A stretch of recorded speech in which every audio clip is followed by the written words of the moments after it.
Okay, now you know how to do a painterly portrait background for outdoors, and I applied basically the same methods for this one.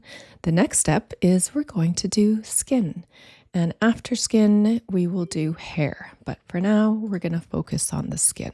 Now, painterly can be one of two things. So it can be either painterly, meaning very soft skin, no texture. And in my opinion, when I do things, painterly really is the definition of dodging and burning. Dodging and burning is the most important thing to getting the painterly look. So if you're not doing any dodging and burning, if you're not accentuating shadows and really working on those highlights, it's just going to be a typical photo. Now, a lot of people will achieve a painterly image with light. For instance, this image was shot on a very cloudy day. And because I am a lover of dynamic lighting, I put up one flash, camera left just out of the shot with an AD200 and a mag sphere. And I wanted that beautiful soft rim light because cloudy days for me are very flat and boring. All right, so let's get into the skin. Skin can be addressed in so many different levels, right? If you're doing frequency separation, that is going to maintain a lot of the skin texture. I personally only leave texture when I'm looking to do various types of portraits. Like for instance, a lot of times when I do children, I won't even retouch their skin. For something like this, because we're already looking at that very blown out bokeh look. I think I shot this with my 135. So you're going to get that really blown out soft bokeh in the background. And if I left her skin highly texturized, then that would kind of not make a lot of sense. So you can see she's got a fair amount of blemishes, stuff like that. But I think for all intents and purposes, I'll show you my painterly way. And that's two ways of doing it. So you can do frequency separation. You can do just the mixer brush. So if I go to my actions over here, you can see that I've got frequency separation 16 and 8-bit. I've also got this, which is a new one, and this one is using median instead of Gaussian blur. Now, the difference between Gaussian blur and median is that median is going to really accentuate the texture and make it look more like a fashion edit. I can demonstrate the difference in an upcoming video. If you're interested, just comment down below and I will do another one on that. That's probably more for people doing more fashion, really close-up beauty shots, I would say. So for this, we're just going to go ahead and do the frequency separation. I do work in 16-bit, as you can see down here. So I'm going to click that and hit play. Now, so you can see here, it defaults at 2.5 pixels for Gaussian blur.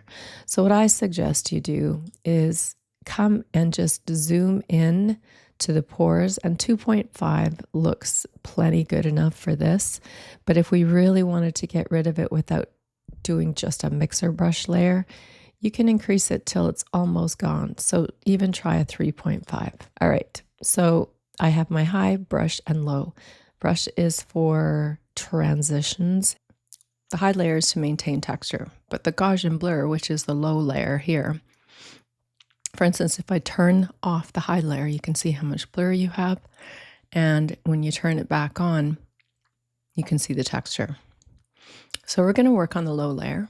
We're going to go to our mixer brush and make sure that sample all layers is off and you do not have pressure sensitivity if you're working on a tablet or if you're working on a pen display. I typically will have my flow at 25 and my load and my wet are anywhere between 40 and 50. And the key to this is working on tones. So we're going to focus on this lighter tone, which is this area. This is a tone, this is a tone, and basically the mixer brush helps you mix all these colors together. So the key is to do little circles and keep your brush in direct relation to the size you're affecting, because that in itself is a huge part. So that's a tone, this is a tone. And you can see I'm doing circles, I'm going back and forth sometimes. So the way the mixer brush works is it kind of drags a tone into another, like that. That's why you have to lift up your brush after every circle that you do. And you can see I'm going in between these two tones and that'll just really help smooth the transition. But if you find after you're done that your transitions are still, there's too much of a real line of demarcation, that's when you would use your brush layer at 1% flow. So as you can see, I'm working with the mixer brush, and with that Gaussian blur layer, it's helping to get rid of those blemishes without getting rid of the texture. So you still have a significant amount of texture here. And if you're doing your circles, do your circle lift up, do your circle lift up, do your circle lift up, do your circle lift up, so that you're not dragging all those tones together. Okay, so if this is what you want to maintain that skin texture, then use frequency separation, whether 8 or 16-bit. So you're still doing the little circles, circles, circles, but the difference with the mixer brush is you have to be really diligent with your tones. Okay, so when you're doing this, so you're just focusing on these tones. This is a tone, this is a tone. And like any other type of process for doing this, yes, we are softening everything, making it look much more smooth, no texture, no pores. And that's just a personal preference of mine. Obviously, if you're a purist and you do everything completely photographically without any creativity, then this isn't going to be your thing. But this is my thing. And apparently there's a lot of you out there that enjoy this type of artwork as opposed to just doing pure photography. So that's what this is for. But I like the ability to even come in afterwards. Like, let's say you got some really highly textured skin. Then what you can do is you can just apply some noise to your final edit, and that in itself is going to look like you're adding a little bit of texture back if you're just not a fan of completely smooth skin. Okay, so I hope you're seeing what I'm doing. I'm simply going over all of the tones. So this is a tone, and I'm lifting up my stylus after every circle, every little movement. And then, as always, what I would encourage you to do is zoom out.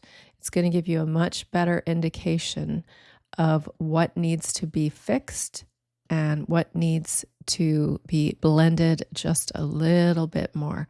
So like you can see down here that the transition between the darker shadow on the base of the chin and the highlight on the middle of the chin needs definitely more blending in the transitions. Okay.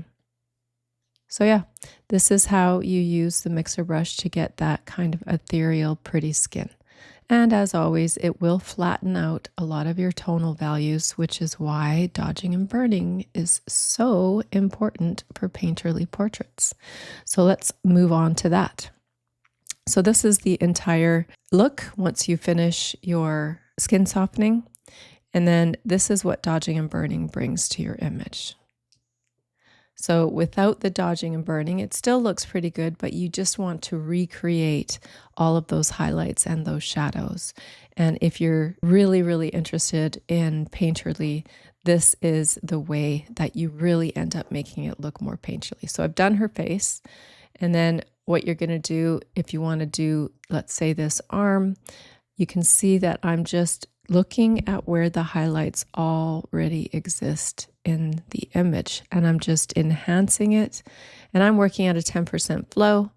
If you're just starting out, my advice would be anywhere between 3 and 5 max, maybe even lower, because that's going to allow you to build it up very, very slowly. But again, the dodging and burning is ultimately what will create that really authentic painterly look. And the key isn't to just randomly, willy-nilly apply this effect. You just want to apply it where highlights already exist, or a hint of a highlight already exists, like right here. Just a little bit. You don't want to go too crazy. And it's just going to really help everything look more painterly. And that really is dodging and burning in a nutshell, in my opinion. You can add a little bit of a highlight on the far side of this arm. It just will add a little bit of reflection there. But on the back side here, I would definitely want to darken this area down. So the rule is wherever you darken it, if it's an area that perhaps sticks out, then this is going to allow you to make it look like it goes back in. So if you get a little squeeze of fat like this over the dress, then this is going to allow it to look a little more set back and pushed in. And then if you notice as well that when you're burning things in, a lot of times you'll get a really kind of strange discoloration. Like now this area of her back looks kind of green. All you have to do, I'm going to put a layer above and clip it, and I'm going to change my blend mode to color. And I'm going to sample this color, and I'm going to come in and I'm going to paint that color onto this area. And that should pretty much balance that out if you end up darkening it. That's a quick and dirty way of doing it, but then you could go back in with your Dodge and fix it that way. You know, it's kind of the same thing with her face here.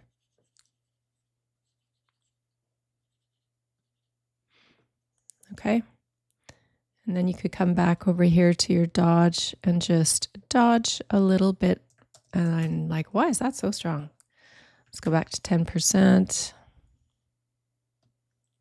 And just add a little bit of lightness here. Just a bit. Not too much, okay? So like I said before, it really helps if you zoom out. So when you're doing your dodging and burning, focus on the highlight on the nose, on the bridge of the nose, in the eyes here, in the waterline here, on the lips, in your Cupid's bow. I would add a little bit more light on the side of her nostril.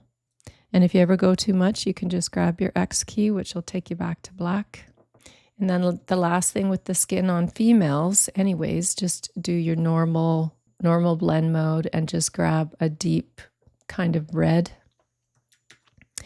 And then you can add that to the cherry of the cheek. And now those highlights that you built into it are going to look much better just with a normal blend mode. You're not going to use soft light, overlay, because what the normal blend mode will do is it will tone down all of those highlights and everything a bit and just make everything look a little bit more seamless. You can add some in around the nose like this if you're looking to get really kind of creative, and then you're just going to reduce your opacity and find the sweet spot where it looks really good. So you see the difference? See how that just kind of marries it all together? Because you want that lightening, but a lot of times you want it toned down so it works better.